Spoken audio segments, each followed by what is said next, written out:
Hi guys, welcome back. हमने interview की series start की थी जिसमें हमने डिफरेंट इंटरव्यूज़ लिए थे और ये एक जूनियर लेवल डेवलपर था जिसका हमने इंटरव्यू लिया।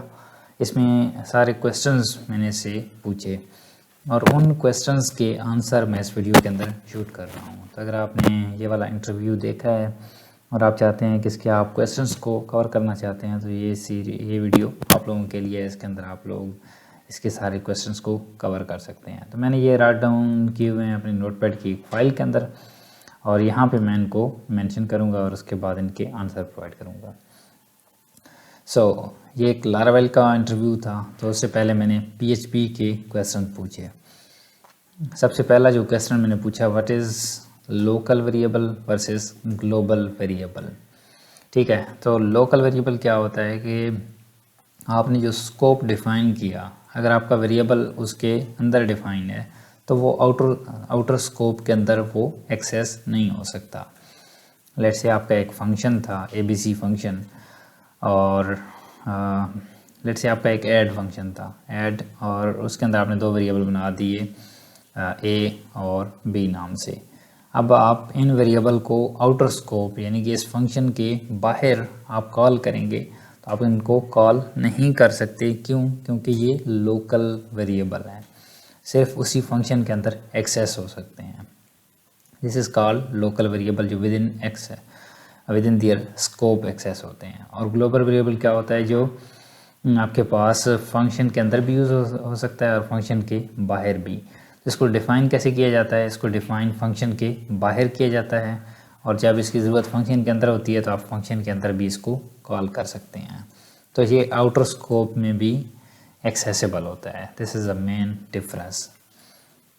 ओके, देन मैंने पूछा एक्सेस मॉडिफायर्स का। ये एक ऊप का कॉन्सेप्ट है जिसके अंदर हमारे पास 3 तरह के एक्सेस मॉडिफायर्स होते हैं, पब्लिक, प्राइवेट, प्रोटेक्टेड। सबसे पहले हम प्राइवेट को समझते हैं। प्राइवेट हमारे पास लेट्स से आपके पास एक क्लास है और उसके अंदर आपने कुछ वेरिएबल्स डिफ़ाइन किए हैं ऐसा प्राइवेट, तो वो वेरिएबल सिर्फ उसी क्लास के अंदर एक्सेसिबल होंगे। This is the private access modifier. Then public modifier, आपने किसी भी वेरिएबल को एज आ पब्लिक डिफ़ाइन किया तो वो उस क्लास के अंदर भी एक्सेसिबल है और दूसरी क्लासेस के अंदर भी एक्सेसिबल है। ठीक है, तो ये एक्सेस मॉडिफायर्स का कॉन्सेप्ट सिर्फ वेरिएबल पे इम्प्लीमेंट नहीं होता, फंक्शंस पे भी होता है। तो आप उन फंक्शंस को दूसरे उसके अंदर भी कॉल कर सकते हैं अगर आपने उनका स्कोप पब्लिक बनाया है। देन आता है हमारे पास प्रोटेक्टेड। प्रोटेक्टेड का क्या मतलब होता है कि हमारे पास एक प्राइवेट एक क्लास है जिसके अंदर आपके प्राइवेट वेरिएबल एक्सेसिबल थे लेकिन दूसरी क्लासेस के अंदर एक्सेसिबल नहीं थे। लेकिन जो प्रोटेक्टेड है उस केस में क्या होता है कि उस क्लास से जितनी भी दूसरी क्लासेस लिंक होती हैं यूजिंग इनहेरिटेंस, तो वो वेरिएबल उन क्लासेस के अंदर भी अवेलेबल होता है। लेट्स से एक A क्लास है जो B को इनहेरिट कर रही है, तब B के अंदर A वाले वेरिएबल, प्राइवेट वेरिएबल भी वहाँ पे एक्सेस हो सकते हैं। So this is called protected. So that's the main difference. Private सिर्फ विद इन अ क्लास हो सकता है, पब्लिक किसी भी क्लास से हो सकता है और प्रोटेक्टेड इनहेरिटेड क्लास के थ्रू एक्सेस हो सकता है। These are the PHP questions. उसके बाद मैंने लारावेल के क्वेश्चंस पूछे। मेरा सबसे पहला क्वेश्चन था जो मोस्ट मेरा फेवरेट क्वेश्चन है, जो मैं ऑलमोस्ट सारे इंटरव्यू के अंदर पूछता हूँ। In how many Laravel version you have worked. आपने लारावेल के कौन कौन से वर्जन्स पे काम किया हुआ है? तो हमारे पास बहुत सारे वर्जन्स हैं लारावेल के, और देन हमारे पास उनके अंदर क्या डिफरेंस है ये मैं स्टूडेंट से पूछता हूँ। जो पुराने वर्जन्स है उसके अंदर राउटिंग का डिफरेंस था, PHP वर्जन का डिफरेंस था। देन हमारे पास बहुत सारी ऐसी फाइल्स थी जो पब्लिकली अवेलेबल होती थी और नए वर्जन के अंदर वो अवेलेबल नहीं थी। तो हम लारावेल 10 और लारावेल 11 का डिफरेंस देखते हैं। लारावेल 10 और लारावेल 11 के अंदर इतना ज़्यादा डिफरेंस नहीं है, लेकिन जो मेन डिफरेंस है मैं आपको बता देता हूँ। सबसे पहले PHP वर्जन का डिफरेंस है। लारावेल 10 8.1 PHP वर्जन सपोर्ट करता है और देन लारावेल 11 मिनिमम 8.2 एक्सेप्ट करता है। देन उसके बाद लारावेल 10 के साथ बहुत सारी डिफ़ॉल्ट फाइल्स आती हैं, जिस तरह से लारावेल 9, 8 उन वर्जन्स के साथ आती थी। लेकिन जो लारावेल 11 है इसके पास स्लिम डायरेक्टरी स्ट्रक्चर है। इसके अंदर एक कंट्रोलर का मेथड इंट्रोड्यूस हुआ है, और ये लारावेल 10 के जो अपडेटेड पैच वर्जन से, एक हमारे पास मेन वर्जन होता है, एक पैच वर्जन होता है, उसके अंदर भी इसको इंक्लूड किया गया। तो इसके अलावा सिक्योरिटी इम्प्रूवमेंट्स भी इसके अंदर हुई हैं, और मेन हमारे पास जो डिफरेंस आया वो हमारे पास स्लिम डायरेक्टरी स्ट्रक्चर है कि बहुत सारी फाइल्स जो पब्लिकली अवेलेबल होती थी उनको हाइड कर दिया गया। ओके, देन नेक्स्ट मैंने क्वेश्चन पूछा राउट गेट वर्सेस रिसोर्स मेथड। ठीक है, तो हमारे पास गेट का आपको पता होगा, अगर आप एज अ लारावेल डेवलपर हैं तो गेट आपने बार बार यूज़ किया होगा। हमने जब भी किसी भी एक स्पेसिफिक पेज को ओपन करना होता है, मतलब कोई भी एक गेट राउट हम डिफ़ाइन करते हैं, तो उससे हम किसी भी पेज को व्यू कर सकते हैं, तो उसके लिए आप गेट यूज़ करते हैं। For get is an HTTP method. Then resource method.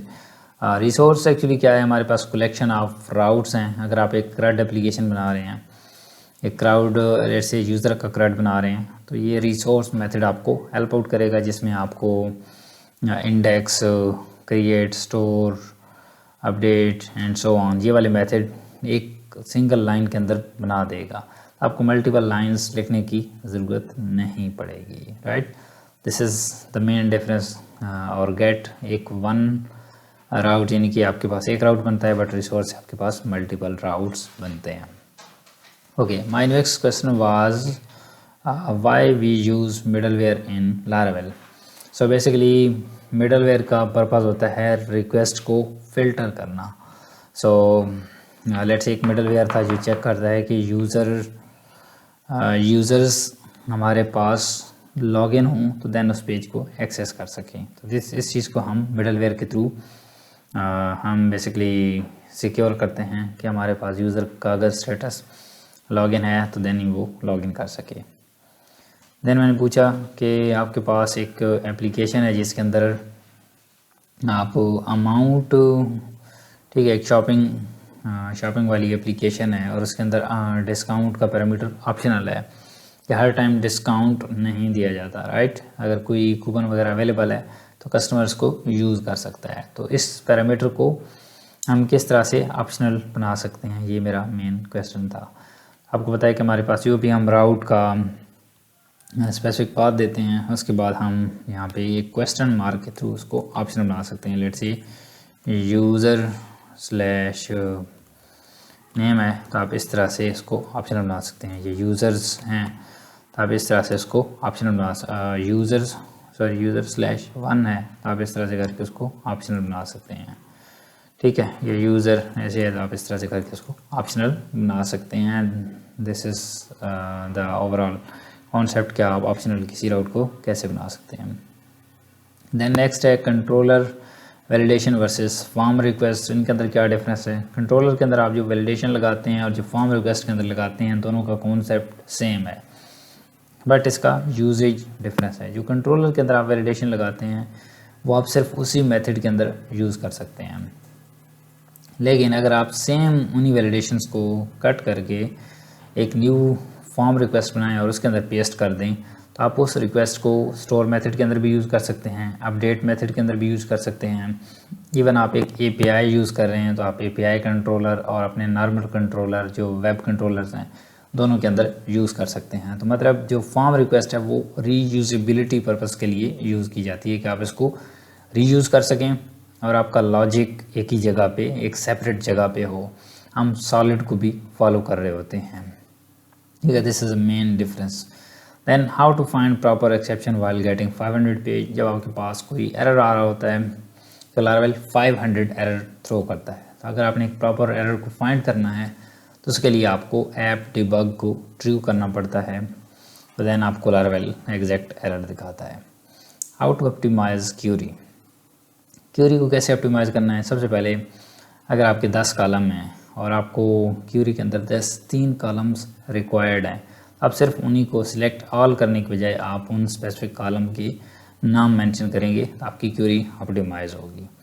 Then उसके अलावा आपको देन इस क्यूरी के अंदर बहुत ज़्यादा डाटा है, ठीक है, तो आप इस क्यूरी पे और भी ऑपरेशंस परफॉर्म कर सकते हैं। डिफरेंट वेयर कंडीशन है तो आप वेयर कंडीशन भी लगा सकते हैं, ठीक है। तो इस तरह से आप अपनी क्यूरी को ऑप्टिमाइज़ कर सकते हैं। तो मतलब किसी भी प्रोसेस को इनिशिएट करने से पहले आपने उसको क्यूरी को ज़्यादा से ज़्यादा फ़िल्टर करना है ताकि उसकी जो रिकॉर्ड्स हों वो कम से कम हो जाएं।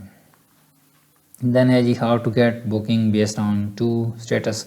अगर आपके पास बुकिंग्स हों और आपके पास डिफरेंट काइंड ऑफ बुकिंग हो और आपने 2 स्टेटस की बुकिंग उठानी हो, वैसे नॉर्मली क्या होता है कि आपके पास एक स्टेटस होता है उसकी आप बुकिंग उठाते हैं। लेट्स से आप booking where status equal pending, तो आपने पेंडिंग वाली उठा ली। वेयर स्टेटस इक्वल कंप्लीटेड, तो उस वाली उठा ली। अब आपको पेंडिंग और इन प्रोग्रेस दोनों उठानी है, तो उसको आप किस तरह से गेट करेंगे। तो वहाँ पे आप लारावेल एक वेयर इन का मेथड प्रोवाइड करता है जिसके अंदर आप मल्टीपल आगे वैल्यूज़ पास कर सकते हैं। तो इस तरह से आप मल्टीपल स्टेटस की अगेंस्ट बुकिंग को उठा सकते हैं। देन है to get booking data if you want to save new booking. Okay, so इसमें क्या था कि हमारे पास एक एग्जिस्टिंग बुकिंग ऑलरेडी हुई हुई है और आप न्यू रजिस्ट्रेशन कर रहे हैं, तो आप किस तरह से पहले चेक करेंगे कि वो एग्जिस्ट करती है। आप वैलिडेशन के थ्रू करेंगे या डेटाबेस के अंदर चेक करेंगे। वैलिडेशन के अंदर तो ये चीज़ चेक नहीं हो सकती, आप डेटाबेस के अंदर पहले क्यूरी करेंगे और उसकी बेस पे आप इसको चेक करेंगे, ठीक है। तो आपकी डेटाबेस पे रिक्वेस्ट आएगी वेयर कंडीशन के साथ और जो जो पैरामीटर्स हैं उस यूज़र की आईडी, बुकिंग की आईडी और उसके अगेंस्ट आप सर्च करेंगे उसको। Then data is format stored in various format, lower case और upper case। इसमें यह था कि हमारे पास एक फॉर्म होता है, उसके अंदर यूज़र ने डेटा एंटर करना होता है। तो यूज़र किसी भी फॉर्मेट के अंदर डेटा एंटर कर सकता है, लोअर केस के अंदर कर सकता है, अपर केस के अंदर कर सकता है, या फर्स्ट नेम को अपर और सेकंड को लोअर केस में कर सकता है। तो इस चीज़ को अपने सिस्टम को मोर रिलायबल और अपनी डेटाबेस को कंसिस्टेंट बनाने के लिए आप क्या करते हैं, एक्सेसर और म्यूटेटर्स यूज़ करते हैं। जब आपका फॉर्म का डेटा सेव हो रहा होता है तो आप उसको म्यूटेटर के थ्रू लोअर केस में सेव करते हैं। और ये बेस्ट प्रैक्टिस है कि जब भी आप डेटाबेस के अंदर डेटा को सेव करें तो हमेशा लोअर केस में करें, क्योंकि जब आप इस पर डिफरेंट फिल्टर के ऑपरेशंस परफॉर्म करेंगे तो उस टाइम पे आपको बेनिफिट होगा। और सेम कन्वेंशन को फॉलो करना है। अगर आप अपर केस में कर रहे हैं तो आपने अपर केस में करना है क्योंकि आपकी फिल्ट्रेशन के अंदर इश्यूज़ ना हों, ठीक है। देन एक्सेसर का बहुत ज़बरदस्त बेनिफिट है। अगर आपके पास हमारे पास रिसेंटली एक एप्लीकेशन थी जहाँ पे यूज़र्स के नेम कुछ अपर में थे, कुछ लोअर में थे, कुछ का जस्ट फर्स्ट लेटर हमारे पास अपर में था, बाकी लोअर में थे, ठीक है। तो बहुत सारी मतलब जगह पे वो नेम यूज़ हो रहा था, कम से कम 20 से 25 जगह पे यूज़ हो रहा था और बहुत सारे पेजेस के अंदर था, एक स्पेसिफिक पेज के अंदर भी नहीं था। तो उस चीज़ को ट्रैक करना भी इटसेल्फ मुश्किल है कि आप उसको हर जगह पे जाएं और वहाँ पे चेंज करें और कहीं भी कोई स्पेलिंग इशू आ गया तो बाय मिस्टेक आपकी एप्लीकेशन ब्रेक हो सकती है। आप क्या करेंगे, एक एक्सेसर बनाएंगे और उसके थ्रू उसकी प्रॉपर्टी को आप मॉडिफाई करेंगे। आपको 20 जगह पे काम करने की ज़रूरत नहीं है, वो ऑटोमेटिकली 20 जगह पे अप्लाई हो जाएगा। That's the main difference. Then next मैंने क्वेश्चन पूछा इवेंट वर्सेस लिसनर। इवेंट हमारे पास जब भी कोई चीज़ हैपन होती है, लेट्स से एक यूज़र रजिस्टर हुआ, this is called an event, ठीक है। कोई भी चीज़ परफॉर्म हो रही होती है, दैट्स कॉल्ड एन इवेंट। और लिसनर क्या है, उस इवेंट को लिसन करता है, ठीक है। एक यूज़र क्रिएट हुआ तो उसकी बेस पे जो भी आपने ऑपरेशन परफॉर्म करना है, लेट्स से इसको एक ईमेल शूट करनी है, तो लिसनर उसको लिसन करता है कि आपके पास इवेंट फायर हुआ है, राइट।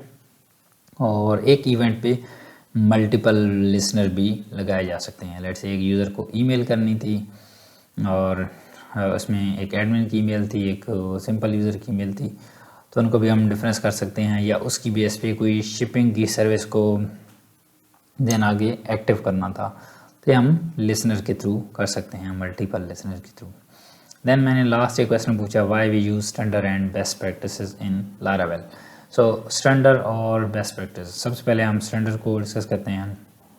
लारावेल ने कुछ अपने स्टैंडर्ड्स बनाए हुए हैं कि मॉडल को हम इस नाम से बनाते हैं, फॉरेन की को हम इस नाम से बनाते हैं, रिलेशनशिप का नाम आप इस तरह से कॉल करते हैं. So why Laravel is doing that and also telling us that we need to follow the same conventions, उससे हमें काफ़ी सारे बेनिफिट होते हैं. लेट्स से एक फॉरेन की आपने बनाई, अगर आप लारावेल की कन्वेंशन के थ्रू बनाते हैं और मॉडल भी लारावेल की कन्वेंशन के थ्रू बनाते हैं, तो आपको रिलेशनशिप के अंदर उस स्पेसिफिक फॉरेन की और प्राइमरी की को मेंशन नहीं करना पड़ता. लारावेल ऑटोमेटिकली आपके मॉडल नेम के थ्रू गैस कर लेता है कि आपकी फॉरेन की क्या होगी. इस तरह से रिलेशनशिप का जो आप नाम बनाते हैं, सिंगुलर या प्लूरल या उसको जिस तरह से भी आप यूज़ कर रहे हैं, तो आप उसको रिलेशनशिप के नाम के थ्रू भी लारावेल उन चीज़ों को गैस कर रहा होता है. तो मतलब क्या है कि बहुत सारी चीज़ें ऐसी हैं जो लारावेल हमारे लिए बिहाइंड द सीन कर रहा होता है. काफ़ी सारी सर्विसेज हैं, अगर हम चीज़ों को प्रॉपरली फॉलो करते हैं तो हमारे लिए वो ऑटोमेटिकली लारावेल रजिस्टर कर देता है. This is the main purpose of standards. And then best practices. Best practices आपको हेल्प आउट करते हैं दूसरों का कोड समझने में, लारावेल की डॉक्यूमेंटेशन का कोड समझने में, या किसी आप टीम के अंदर काम कर रहे हैं तो वहाँ पे आप बेस्ट प्रैक्टिसेस को फॉलो करेंगे तो दूसरे टीममेट्स को भी बेनिफिट होगा, उनका कोड भी आपके लिए समझना आसान होगा और आपका उनके लिए कोड समझना आसान होगा. तो this is the main difference. और बेस्ट प्रैक्टिसेस से आप जब आप एक बहुत ज़्यादा कोड का आप देख रहे हैं और आपको उस कोड का आइडिया नहीं है कि कैसे काम कर रहा है, राइट, तो अगर आपको बेस्ट प्रैक्टिसेस नहीं आती, एक डेवलपर उसको फॉलो कर रहा है, राइट, और एक डेवलपर उन बेस्ट प्रैक्टिस को यूज़ नहीं कर रहा बट आपको बेस्ट प्रैक्टिसेस आती हैं, तो आपको बहुत ज़्यादा पैनिक होगा. क्योंकि उसने बेस्ट प्रैक्टिसेस को फॉलो नहीं किया होगा, तो आपको उसको ज़्यादा उस चीज़ पे काम करना पड़ेगा. लेट्स से वैलिडेशंस का जिस तरह से मैंने एग्जांपल दी कि एक यूज़र की हायरार्की है कि वो वैलिडेशंस कंट्रोलर के अंदर डिफ़ाइन कर देता है. हालांकि कंट्रोलर भी वाली भी वर्क करेंगी और फॉर्म रिक्वेस्ट वाली भी वर्क करेंगी. लेकिन बेस्ट प्रैक्टिस क्या है कि आपको फॉर्म रिक्वेस्ट बनानी चाहिए. अब इसमें लारावेल कहीं पे रिस्ट्रिक्ट नहीं कर रहा कि आपको जस्ट वही फॉलो करना है. तो बेस्ट प्रैक्टिस से क्या होगा, आप उसको रीयूज़ कर सकते हैं. बट सेम उसके अंदर क्या होगा, उसके अंदर आपको हर उसके अंदर कोड करना पड़ेगा और कहीं पे चेंज करना पड़ गया तो जितनी जगह पे आप उसको कॉल कर रहे होंगे आप वहाँ पे जाके कॉल करेंगे, रेदर देन कि आप फॉर्म रिक्वेस्ट फॉलो कर रहे हैं तो फॉर्म रिक्वेस्ट के अंदर आप वहाँ पे एक जगह पे चेंज करेंगे और मल्टीपल जगह पे अप्लाई हो जाएगा. तो इस तरह की बहुत सारे हमारे पास बेनिफिट्स होते हैं जिनसे आप अपनी लाइफ को सेव कर सकते हैं. So I hope these interview videos are helpful. और इसमें मैं सारी इंटरव्यू सीरीज़ जितनी भी है इसके अंदर जो इनके आंसर्स बनते हैं मैं इनके आंसर भी साथ साथ इनके प्रोवाइड करूँगा. तो ये हमारे पास एडवांस जूनियर लारावेल डेवलपर के आंसर्स थे. तो अगर आपको और आंसर्स चाहिए हो तो आप किसी भी इंटरव्यू की क्वेश्चन वाली सीरीज़ पर क्लिक कर सकते हैं और उसकी फर्स्ट कमेंट के अंदर या डिस्क्रिप्शन के अंदर उसका लिंक फाइंड कर सकते हैं उनके आंसर का. तो I will see you guys in the next one. Bye bye.